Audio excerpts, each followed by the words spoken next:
پھر یہ کشیدگی اس وقت اپنی انتہا کو پہنچ گئی جب حضرت عمرو بن عثمان رحمۃ اللہ علیہ کا ایک کلمی رسالہ کسی نے چرا لیا۔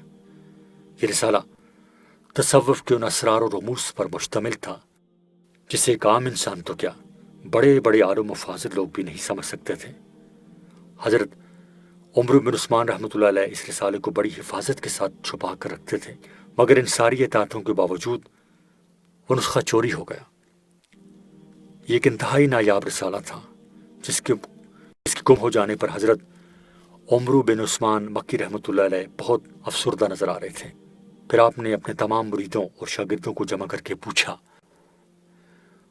تم میں سے وہ کون شخص ہے جس نے میرے حجرہ خاص میں داخل ہو کر رسالہ چرایا ہے؟ تمام لوگ خاموش رہے۔ اس وقت حضرت منصور حلاج رحمۃ اللہ علیہ بھی مجلس میں موجود تھے۔ حضرت عمرو بن عثمان رحمۃ اللہ علیہ نے دوبارہ وہی سوال کیا، مگر جواب میں کسی کے ہونٹوں کو جنبش نہ ہوئی۔ دراصل وہ رسالہ حضرت منصور حلاج رحمۃ اللہ علیہ نے پیر و مرشد کے حجرے سے اٹھا لیا تھا، مگر حضرت شیخ رحمۃ اللہ علیہ کے مسلسل پوچھنے کے بعد بھی آپ خاموش رہے۔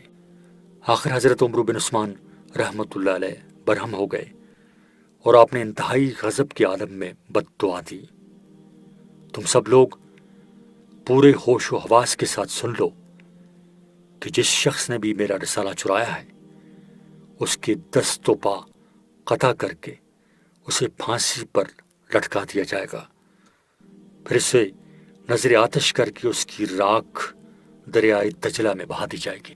بڑی خوفناک بد دعا تھی۔ حاضرین مجلس لرز کر رہ گئے، مگر حضرت حسین بن منصور حلاج رحمۃ اللہ علیہ سکون و اطمینان کے ساتھ بیٹھے رہے۔ بعض روایتوں سے پتہ چلتا ہے کہ حضرت منصور حلاج رحمۃ اللہ علیہ کی نیت چوری کی نہیں تھی۔ اپنے ذوق تجسس سے مجبور ہو کر انہوں نے وہ رسالہ حضرت شیخ رحمۃ اللہ علیہ کے حجرے سے اٹھا لیا تھا، پھر اس کی نقل کرنے کے بعد پیر و مرشد کو واپس کر دیا تھا۔ حضرت منصور حلاج رحمۃ اللہ علیہ کے اعتراف کے بعد بھی حضرت عمرو بن عثمان رحمۃ اللہ علیہ کا دل ان کی طرف سے صاف نہیں ہوا تھا۔ جب منصور حلاج رحمۃ اللہ علیہ نے رسالہ واپس کیا تو پیر و مرشد نے انتہائی ناگوار لہجے میں فرمایا، حسین، تجھے اس رسالے کی نقل سے کوئی فائدہ نہیں پہنچے گا۔ یہ معرفت کے وہ اسرار ہیں جن تک تیری رسائی ممکن نہیں۔ کسی معتبر تاریخ سے پتہ نہیں چلتا کہ حضرت منصور حلاج رحمۃ اللہ علیہ نے اپنے اس فعل پر ندامت محسوس کرتے ہوئے پیر و مرشد سے معافی مانگی ہو۔ ہم اس نازک موضوع پر رائے زنی کا کوئی استحقاق نہیں رکھتے، مگر ظاہری طور پر یہی محسوس ہوتا ہے کہ حضرت منصور حلاج رحمۃ اللہ علیہ نے 2 مرتبہ پیر مرشد کے حکم سے اختلاف کیا۔ اب یہ ان کی جذب و مستی کا عالم تھا یا ہوش مندی کا، اللہ ہی بہتر جانتا ہے۔ بعض بزرگوں نے حضرت عمرو بن عثمان رحمۃ اللہ علیہ کی بد دعا کو ان کے اضطراری عمل کا نتیجہ قرار دیا ہے۔ چونکہ حضرت شیخ رحمۃ اللہ علیہ کو رسالے کی چوری سے شدید اذیت پہنچی تھی، اس لیے اپنے جذبات پر قابو نہ رکھ سکے۔ بہرحال واقعہ کچھ بھی ہو، حضرت عمرو بن عثمان رحمۃ اللہ علیہ کی بد دعا رنگ لا کر رہی اور حضرت منصور حلاج رحمۃ اللہ علیہ کو قدم بقدم اسی تکلیف دہ مرحلے سے گزرنا پڑا۔ اکثر تاریخ نگاروں نے حضرت عمرو بن عثمان رحمۃ اللہ علیہ کی ناراضی کا تیسرا سبب بھی بیان کیا ہے۔ روایت ہے کہ ایک دن حضرت منصور حلاج رحمۃ اللہ علیہ کچھ تحریر کر رہے تھے۔ اسی دوران میں حضرت عمرو بن عثمان مکی رحمۃ اللہ علیہ تشریف لے آئے اور اپنے شاگرد کو مخاطب کرتے ہوئے فرمایا، حسین، کیا لکھ رہے ہو؟ حضرت حسین بن منصور رحمۃ اللہ علیہ نے عرض کیا، ایسی عبارت تحریر کر رہا ہوں جو قرآن کا مقابلہ کر سکے۔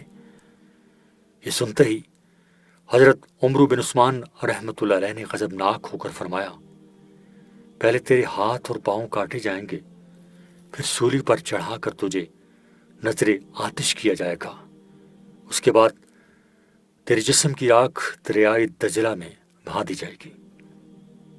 بعد میں آنے والے محققین نے اس روایت کو ضعیف اور مجہول قرار دیا ہے۔ قرآن حکیم کا جواب لکھنا کھلا ہوا کفر ہے۔ اور حضرت منصور حلاج رحمۃ اللہ علیہ سے تمام تر اختلافات کے باوجود ان پر کفر کا الزام ثابت نہیں کیا جا سکا تھا۔ وہ اپنے جذب و مستی کے باوجود صحیح العقیدہ مسلمان تھے۔ حضرت عمر بن عثمان رحمۃ اللہ علیہ کی بد دعا کا تعلق قرآن کا جواب لکھنے سے نہیں، رسالے کی چوری سے تھا۔ الغرض اس واقعے کے بعد حضرت منصور حلاج رحمۃ اللہ علیہ کا اضطراب اور بڑھ گیا۔ پھر یہی وحشت نے حضرت جنید بغدادی رحمۃ اللہ علیہ کے آستانہ عالیہ پر لے گئی۔ معاذ اللہ، اگر حضرت منصور حلاج رحمۃ اللہ علیہ قرآن حکیم کا جواب لکھنے کی کوشش کرتے تو حضرت جنید بغدادی رحمۃ اللہ علیہ نے اپنی حلقہ بیت میں کس طرح شامل فرماتے؟ چونکہ حضرت عمر بن عثمان مکی رحمۃ اللہ علیہ بھی حضرت جنید بغدادی رحمۃ اللہ علیہ کے شاگرد تھے، اس لیے وہ اپنے استاد گرامی کو حضرت منصور حلاج رحمۃ اللہ علیہ کے عقائد و نظریات سے آگاہ کر سکتے تھے، اور پھر حسین بن منصور رحمۃ اللہ علیہ پر درسگاہ جنیدیہ کے دروازے ہمیشہ کے لیے بند ہو جاتے ہیں۔ مگر تاریخ گواہ ہے کہ ایسا نہیں ہوا۔ حضرت جنید بغدادی رحمۃ اللہ علیہ نے نہ صرف انہیں اپنے مکتب میں داخل ہونے کی اجازت دی بلکہ بیت سے بھی سرفراز فرمایا۔ اس طرح ثابت ہو جاتا ہے کہ قرآن کریم کا جواب لکھنے کی روایت سراسر محمل اور جھوٹ ہے، اختراع اور بہتان ہے۔ اگرچہ حضرت منصور حلاج رحمۃ اللہ علیہ کی شادی کو بھی بہت دن ہو گئے تھے اور انہوں نے شیخ کا رسالہ بھی واپس کر دیا تھا، مگر ان کی طرف سے حضرت عمر بن عثمان رحمۃ اللہ علیہ کا دل صاف نہیں ہوا تھا۔ جب بھی حسین بن منصور رحمۃ اللہ علیہ کا ذکر آتا تو آپ کی پیشانی مبارک پر شکن پڑ جاتی۔ بعض روایتوں سے پتہ چلتا ہے کہ حضرت عمر بن عثمان رحمۃ اللہ علیہ ہمیشہ انتہائی ناخوشگوار لہجے میں اپنے شاگرد کا ذکر کرتے۔ پھر حضرت عمر بن عثمان رحمۃ اللہ علیہ کے شاگرد خاص ابو یعقوب نہر جوری رحمۃ اللہ علیہ بھی منصور حلاج رحمۃ اللہ علیہ کی مخالفت پر اتر آئے اور جوش غضب میں انہیں نازیبہ کلمات کے ساتھ یاد کرنے لگے۔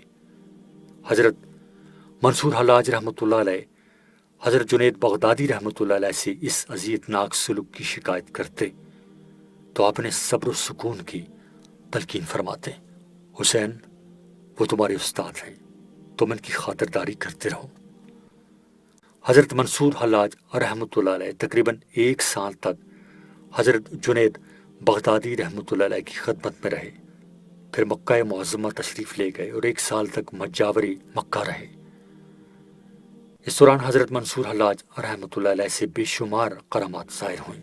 ایک بار کچھ فاقہ کشی اور شکستہ حال لوگ آپ کے پاس حاضر ہوئے اور عرض کرنے لگے، شیخ ہماری مدد کرو۔ میں تمہاری کیا مدد کروں؟ حضرت منصور حلاج رحمۃ اللہ علیہ نے فرمایا، میں تم سے بھی زیادہ مفلوق الحال ہوں، تم میرا چہرہ اور لباس نہیں دیکھتے۔ ضرورت مندوں نے عرض کیا، لوگ کہتے ہیں کہ آپ مستجاب الدعوات ہیں، اگر ظاہری طور پر کچھ نہیں دے سکتے تو پھر ہمارے حق میں دعا فرما دیجیے۔ حضرت منصور حلاج رحمۃ اللہ علیہ مختلف بہانوں سے انہیں ٹالتے رہے، مگر جب وہ لوگ کسی طرح بھی نہیں مانے تو آپ نے اپنا دایاں ہاتھ آسمان کی طرف اٹھا کر عرض کیا، جب آپ نے اپنے بندوں کو میری طرف متوجہ کیا ہے تو پھر خود ہی ان کی ضرورت کا سامان فراہم کیجیے۔ یہ کہہ کر حضرت منصور حلاج رحمۃ اللہ علیہ نے اپنا ہاتھ نیچے کیا تو اس میں درہم موجود تھے، پھر آپ نے وہ درہم حاجت مندوں میں تقسیم کر دیے۔ ان تمام درہموں پر قل هو اللہ احد لکھا ہوا تھا۔ کسی شخص نے پوچھا کہ شیخ یہ کیا ماجرا ہے اور ان سکوں پر آیت قرآنی تحریر ہونے کا کیا مفہوم ہے؟ حضرت منصور حلاج رحمۃ اللہ علیہ نے فرمایا، یہ خالص قدرت کا عطیہ ہے، اس لیے ہر درہم پر قل هو اللہ احد تحریر ہے۔ پھر یہ ایک معمول سا بن گیا، جب بھی کوئی ضرورت مند پریشان کرتا تو آپ اسی طرح فضا میں ہاتھ بلند کر دیتے اور پھر مٹھی میں بھرے ہوئے درہم اس کے حوالے کر دیتے۔ یہ کرامت اس قدر تواتر کے ساتھ ظاہر ہوئی کہ پڑھے لکھے مسلمان بھی حضرت منصور حلاج رحمۃ اللہ علیہ کو شعبدہ باز کہنے لگے۔ پھر جب کسی شخص نے مشہور بزرگ حضرت ابن عطا رحمۃ اللہ علیہ سے ان واقعات کا ذکر کیا تو آپ نے فرمایا، منصور حلاج کے قبضے میں جن ہیں، اور یہی جن آنن فانن ان کا کام کر دیتے ہیں۔